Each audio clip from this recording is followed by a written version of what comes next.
Sinusulong po ng lokal na pamahalaan ng San Nicolas ang modernisasyon ng mga pampublikong serbisyo bilang bahagi ng pagsisikap na mapadali pa at mapabilis sa mga transaksyon ng publiko sa munisipyo. Ayon sa ulat, kabilang sa mga tinututukan ang pag-upgrade ng mga sistema sa Business One-Stop Shop upang mas maging maayos ang pagpoproseso ng mga business permit at kaugnay na transaksyon. Nakatakdaring ipatupad ang online payment system na gagamitin sa pagbabayad ng business permit application at real property tax upang mabawasan ang pila at personal na pagpunta sa tanggapan. Bukod dito, isinusulong din ang pag-update ng queuing system para sa mga serbisyong tulad ng educational assistance, senior citizen assistance at iba pang mga business transactions.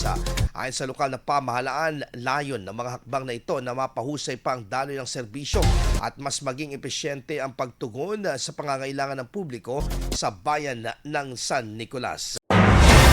IFM News. IFM News. IFM News.